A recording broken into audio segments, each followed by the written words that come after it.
నమస్తే welcome to yo-yo TV. ఈరోజు tank bund మీద కాంగ్రెస్ పార్టీ ఆధ్వర్యంలో ముఖ్యమంత్రి గారి ఆధ్వర్యంలో క్యాండిల్ ర్యాలీ నిర్వహించడం జరిగింది। ఏదైతే జమ్మూ కాశ్మీర్లో జరిగిన ఉగ్రవాదులు అక్కడికి వచ్చిన టూరిస్టులను కూడా దాడి చేయడం జరిగింది। 28 మంది ప్రాణాలు పోయిన పరిస్థితి మనం చూసాం। సో దాన్ని ఖండిస్తూ కాంగ్రెస్ పార్టీ ఆధ్వర్యంలో ఈరోజు భారీ ఎత్తున క్యాండిల్ ర్యాలీ కూడా నిర్వహించడం జరిగింది। ఇక్కడికి చాలా మంది కాంగ్రెస్ పార్టీకి సంబంధించిన లీడర్లు చాలా మంది వచ్చారు। సో మాట్లాడించే ప్రయత్నం చేద్దాం। నా ఎట్లా చూస్తారు మరి అయితే ఈ కాశ్మీర్లో జరిగిన ఇన్సిడెంట్ చాలా బాధాకరమైన విషయం, దేశం అంతటా కాశ్మీర్ వైపు చూస్తూ ఉంది। సో ఆర్టికల్ 370 రద్దు అయిపోయిన తర్వాత మళ్ళీ ఇట్లాంటి ఇన్సిడెంట్ బయటికి రావడాన్ని ఎట్లా చూస్తున్నారు, ఏం చెప్తారు? మొన్న మంగళవారం నాడు మన భారత టూరిస్టుల మీద జరిగినటువంటి దాడిని ముఖ్యంగా ఇమ్మీడియట్ కాంగ్రెస్ పార్టీ దాన్ని ఖండించింది।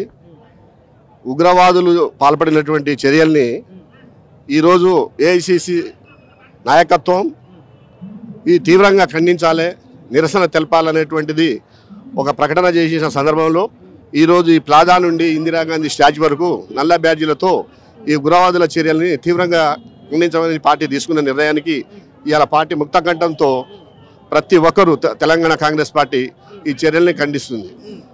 సో ఎట్లా చూడంటారు అంటే ఒక పక్క అంటే హైలీ రెస్ట్రిక్టెడ్ ఉన్న జమ్మూ కాశ్మీర్లో అంటే ఉగ్రవాదులు చొరబడుతున్నా కూడా ఎందుకు అంటే ఇంటెలిజెన్స్ కానీ ఇట్లాంటి వ్యవస్థ ఎందుకు పసిగట్టలేదు కావచ్చు? ఈ రోజు రాజకీయం మాట్లాడొద్దు అనేటువంటి పార్టీ ఒక నిర్ణయానికి ఉంది। ఈరోజు నిన్న కేంద్ర ప్రభుత్వం పిలిచిన తర్వాత అఖిలపక్షాన్ని పిలిచిన తర్వాత మా అగ్రనాయకుడు రాహుల్ గాంధీ గారు, మా అధ్యక్షుడు ఖర్గే గారు అఖిలపక్షానికి వెళ్ళి ప్రభుత్వం తీసుకునే ప్రతి చర్యకు మేము తప్పకుండా మద్దతు ఇస్తాం, మీరు తీసుకునే చర్య కూడా సాహసోపేతంగా ఉండాలి, దీన్ని పునరావృతం కాకుండా తప్పకుండా ఇట్లాంటి చర్యలకు పాల్పడ్డ వారిని బుద్ధి చెప్పాలని చెప్పి మా నాయకత్వం చెప్పడం జరిగింది। కాకపోతే ఈరోజు మాట్లాడొద్దు కానీ ఇంటెలిజెన్స్ వ్యవస్థ, కేంద్ర ప్రభుత్వ వ్యవస్థ దీంట్లో విఫలమై 100% వాళ్ళు విఫలమయ్యారు।